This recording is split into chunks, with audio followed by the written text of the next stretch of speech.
Kenapa di Eropa? Kenapa di Kew Leuven? Karena waktu itu Vidya memang punya ketertarikan atau curiosity untuk mempelajari tentang housing for the poor. Dan waktu itu Vidya baca-baca beberapa buku yang menjelaskan tentang housing for the poor. Terus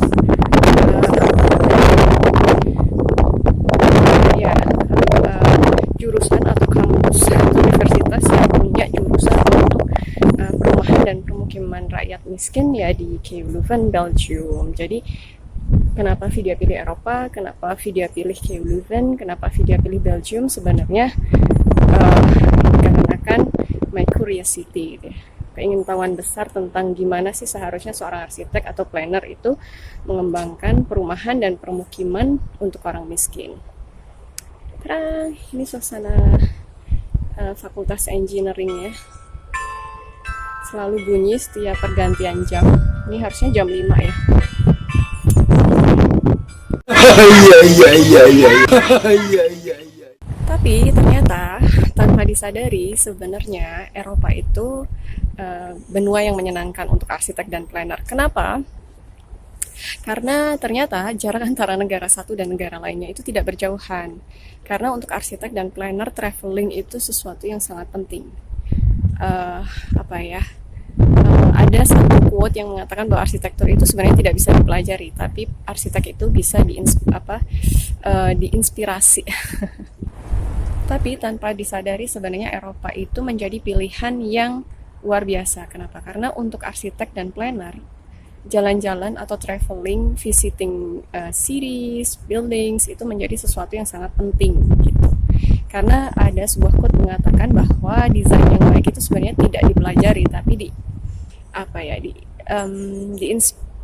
inspire gitu. Kita biasanya mendapatkan inspirasi dari sesuatu.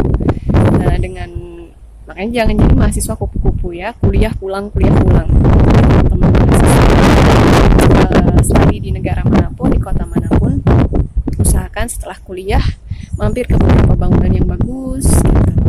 Kadang mampir ke kafe-kafe yang bagus juga nggak apa-apa gitu, minum es teh aja gitu ya. Yang penting you get an experience gitu. Pengalaman atau you get experience and then get inspiration gitu, karena memang arsitektur sendiri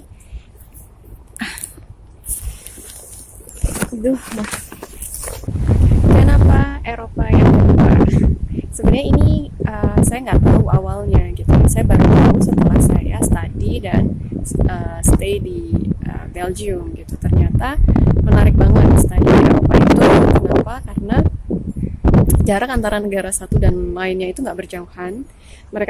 Mereka terhubung gitu dengan public transportation yang lengkap dan banyak alternatifnya. Dari pesawat, kereta api cepat, kemudian regional train, bahkan kita bisa naik sepeda gitu antar negara, karena ternyata pedestrian path, kemudian cyclingnya itu juga beberapa itu continuous gitu, dari kota ke kota, dari satu negara ke negara lainnya gitu. Dan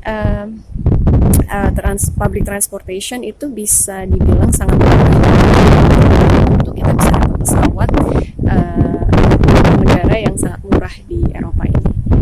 Nah, seperti kita tahu bahwa arsitek dan planner itu banyak banget ya, kalau di buku-buku arsitektur dan planner itu banyak banget dibahas tentang arsitektur Eropa gitu ya. Historical, terus kemudian kota-kota yang sering dibahas di beberapa buku arsitektur adalah kota-kota Eropa. Kebanyakan gitu ya, yang dijadikan beberapa dasar teori. Di sini kota-kota tuanya menarik banget gitu ya. Jadi kalau kita mempelajari kota, ya akan banyak ditemukan di Eropa. Terus kemudian yang ketiga, ini juga baru saya temui alasannya setelah saya di Eropa gitu. Di sini itu kotanya sangat ramah dengan pejalan kaki dan pedestrian gitu. Untuk saya nggak bisa naik mobil, ini sangat membantu sekali gitu. Saya nggak bisa naik mobil, saya senang banget naik sepeda dan jalan kaki dan public transport. Ini sangat menarik sekali karena kota-kotanya dibuat compact, Kita bisa jalan dari housing ke stasiun, ke apartemen, ke library, hanya dengan berjalan kaki dan bersepeda dengan nyaman. Karena memang kota ini didesain berorientasi untuk pedestrian dan pengendara sepeda gitu ya. Jadi jarak-jaraknya sangat dipertimbangkan. Jadi untuk teman-teman yang nggak bisa naik mobil kayak saya, yang seneng naik sepeda dan jalan kaki, Eropa itu pilihan yang tepat. Saya boleh bilang benua Eropa adalah benua yang teramah terhadap pejalan kaki dan pedestrian gitu. Dari mengunjungi beberapa negara sih, di sini yang teramah dan memang kota-kotanya didesain itu berorientasi pada pejalan kaki dan pedestrian. Alasan yang keberapa? Keempat, kenapa Eropa? Di Eropa ini sebenarnya banyak banget universitas-universitas tertua yang punya banyak paten, yang punya banyak profesor yang bagus, yang punya jurusan-jurusan yang unik, dan bisa dikatakan banyak universitas tua di dunia itu ada di Eropa. Cuman memang kalau kita search di beberapa rating system, memang beberapa universitas Eropa tuh nggak muncul gitu ya, karena beberapa rating system biasanya menggunakan beberapa penilaian. Salah satunya adalah jurusan yang berbahasa Inggris itu juga menjadi kemudian banyaknya jumlah international student itu juga itu bisa meningkatkan peringkat di universitas. Sedangkan di beberapa negara Eropa kebanyakan masih menggunakan bahasa negara masing-masing. Jadi kalau di rating system ya mungkin negara-negara Eropa tidak masuk ke kayak top 10 gitu ya. Ya tapi tetap masuk ya di 15 top 50 terbaik 50 gitu. Tapi kalau kita ngelihat rating system yang ala Eropa gitu ya, bukan yang ala world rating system yang dibuat oleh satu negara, sebenarnya banyak sekali universitas yang baik di sini. Hanya saja penilaian rating system itu masih diorientasikan pada jumlah seberapa banyak jumlah international student. Automatically international student akan memilih universitas-universitas atau negara-negara yang menggunakan bahasa Inggris, karena seperti kita ketahui saat ini bahasa Inggris masih menjadi bahasa internasional. So banyak sekali sebenarnya di sini universitas terbaik. Teman-teman tinggal search gitu ya. Pernah ngecek KU Leuven sendiri kalau sistem peringkatnya naik turun ya, 50 ke 60 gitu. Kadang 50 sampai 80. Cuman kalau kita ngelihat rating sistem yang lain, yang UK dan EU, sebenarnya lumayan tinggi ya. Rating sistemnya KU Leuven sendiri gitu. Dua terbaik se-Eropa dan Inggris. Peringkat kedua kalau nggak salah berdasarkan Reuters. Gitu. Tapi banyak yang nggak tahu kan gitu, karena ya sekarang kita masih rating sistemnya tuh orientasinya lebih ke negara-negara yang berbahasa Inggris gitu. Yang kelima, kenapa Eropa? Karena IELTS testnya nggak terlalu tinggi karena waktu itu Vidya belajar IELTS otodidak, jadi Vidya nggak terlalu confidence gitu ya untuk nyari universitas dengan IELTS yang tinggi.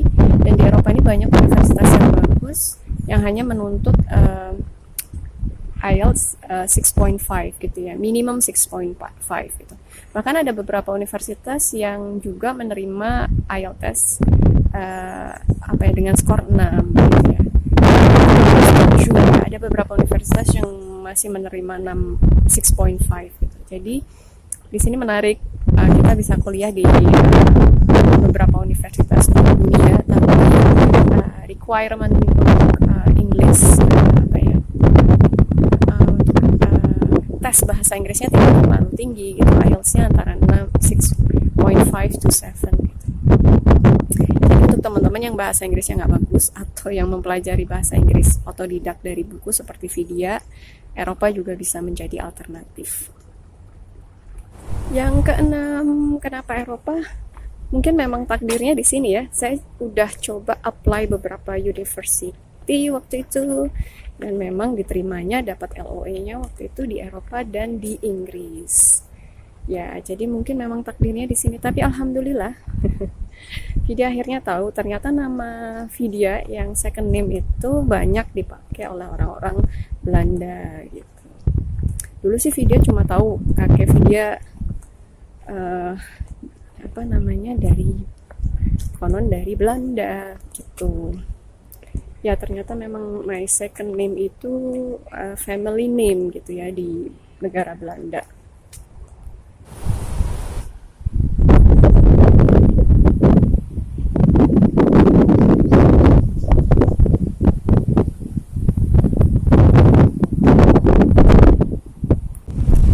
Yang ketujuh, Eropa itu asri banget.